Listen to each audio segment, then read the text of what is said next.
এক ব্যতিক্ৰমী প্ৰচেষ্টাৰে জুবিন গাৰ্গৰ প্ৰতিচ্ছবি অংকন এজন যুৱকৰ মেটেল আৰ্টৰ জৰিয়তে জুবিন গাৰ্গক জীয়াই ৰখাৰ চেষ্টা এজন যুৱকৰ যোৰহাটৰ কেন্দুগুৰি চেঙেলী গাঁৱৰ এজন যুৱকৰ ব্যতিক্ৰমী পদক্ষেপ প্ৰাণৰ শিল্পী জুবিন গাৰ্গক স্মৰণ কৰি এখন প্ৰতিচ্ছবি অংকন কৰিছে যুৱকজনে বিটু কুমাৰ বৈশ্য নামৰ এইগৰাকী যুৱকে শিল্পীগৰাকীৰ প্ৰতিচ্ছবি মেটেল আৰ্টৰ জৰিয়তে সাধাৰণ ষ্টিলত ধৰি ৰখাৰ চেষ্টা অব্যাহত ৰাখিছে গজাল হাতুৰি আদি ব্যৱহাৰ কৰি জুবিন গাৰ্গৰ প্ৰতিচ্ছবি অংকন কৰাত ব্যস্ত এতিয়া বিটু কুমাৰ বৈশ্য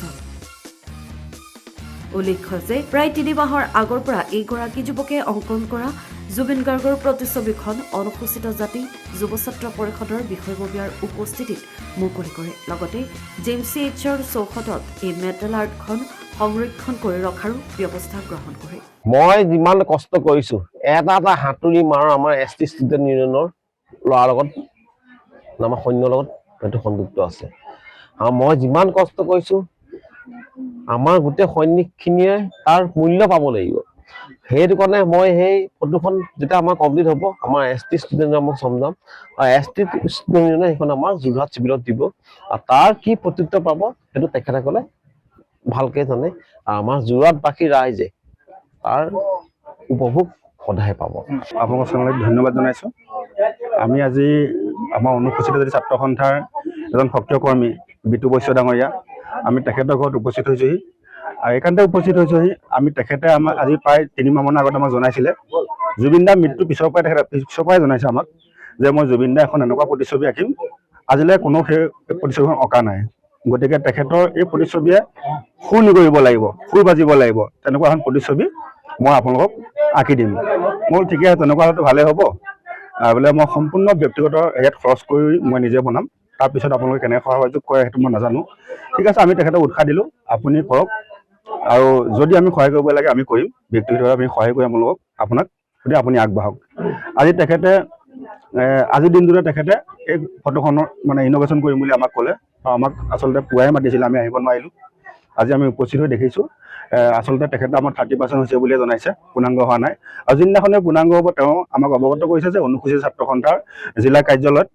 অনুসূচিত ছাত্ৰ সন্থাৰ বিষয়ববীয়া উপস্থিতিত আৰু অনুসূচিত যুৱ ছাত্ৰ পৰিষদ অসম যোৰহাট জিলা সমিতিৰ উপস্থিতিত আমি চমজাই দিম আৰু এই ফটোখন আপোনালোকে ক'ত ৰাখিব ক'ত দিব সেইটো আপোনালোকৰ মানে নিজৰ সিদ্ধান্ত মতে হ'ব আমি এটা কথা ক'ব বিচাৰিছোঁ যে যোৰহাটবাসী আমি অনুসূচিত ছাত্ৰ সন্থা হওক যুৱ ছাত্ৰ পৰিষদে হওক যোৰহাটৰে নহয় সমগ্ৰ অসমৰ হৈ আমি কাম কৰি আছোঁ অসমৰ প্ৰত্যেকটো সমস্যাৰ কাম কৰি আছোঁ যিদৰে অসমবাসীয়ে জুবিন দাৰ ন্যায় বিচাৰিছিলে আমি অনুসূচিত ছাত্ৰ সন্থা আৰু যুৱ ছাত্ৰ পৰিষদৰ ন্যায় বিচাৰিছোঁ আৰু জুবিন দাৰ ন্যায় যি ব্যৱস্থাৰ মাজেৰে চৰকাৰে দিলে আমি একচুৱেলি সুখীও নহয় আজি আপোনালোকৰ সংবাদ মাধ্যমৰ যোগেদি কৈছোঁ আচলতে জুবিন দাৰ ন্যায়টো পানী নৰকা মানে ধৰণে হ'ব লাগিছিল সেইমতে নহ'লে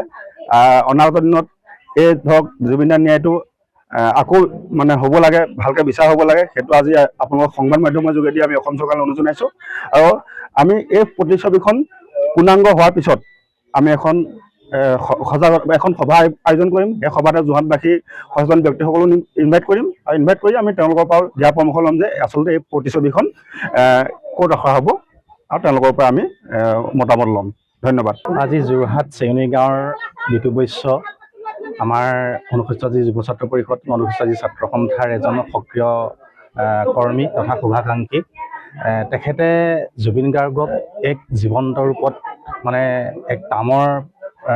তামৰ খোদিত কৰাই তেখেতক জীৱন্ত ৰূপ দিবৰ কাৰণে যি মহান প্ৰয়াস কৰিছে আমি সঁচাকৈ তেখেতক ধন্যবাদ জ্ঞাপন কৰিছোঁ আৰু লগতে তেওঁ আৰম্ভ কৰিছেহে ইতিমধ্যে তেখেতে 30% কামহে কৰিছোঁ বুলি কৈছে আমাক অৱগত কৰিছে আৰু এই ফটোখন বা এই প্ৰতিচ্ছবিখন তেখেতে আমাৰ সংগঠনৰ ওচৰত অৰ্পণ কৰাৰ কথা সিদ্ধান্ত কৈছে আৰু লগতে আমিও ভাবিছোঁ যে য'ত বিভিন্ন লোকৰ সমাগম হয় জুবিন দাক প্ৰত্যেকগৰাকী অসমীয়াই যাতে চাই যাব পাৰে আমি এই কাৰণে আমি যোৰহাট চিকিৎসা মহাবিদ্যালয়ৰ সমীপত এই ফটোখন তাত প্ৰতিষ্ঠা কৰিম বুলি আমি মনতে ভাবিছোঁ গতিকে সমূহ অসমবাসী ৰাইজলৈ আমি বিনম্ৰভাৱে এটাই আহ্বান জনাম যে জুবিন দাৰ যিটো ন্যায় প্ৰক্ৰিয়া ইতিমধ্যে চলি আছে এই ন্যায় প্ৰক্ৰিয়াটো খুব খৰতকীয়াকৈ চলাই যাতে প্ৰকৃত দোষীয়ে শাস্তি পায় আৰু শাস্তি পোৱাতে আমি ক্ষান্ত নাথাকোঁ কাৰণ এই ক্ষেত্ৰত ৰৌ বৰালি কিছুমান খাৰি যোৱাৰো আমি কিছু কথা আমি শুনি আছোঁ বা সংবাদ মাধ্যমত প্ৰকাশ হৈ আছে। এই ক্ষেত্ৰত আমি জুবিন দাই যাতে প্ৰকৃত ন্যায় পায়, এই ক্ষেত্ৰত আমাৰ দুয়োটা সংগঠনৰ ফালৰ পৰা পুনৰ আমি দাবী জনাইছোঁ। সময়ৰ খবৰ সময়ত পাবলৈ ফ'ল' কৰক টাইম অফ আছাম।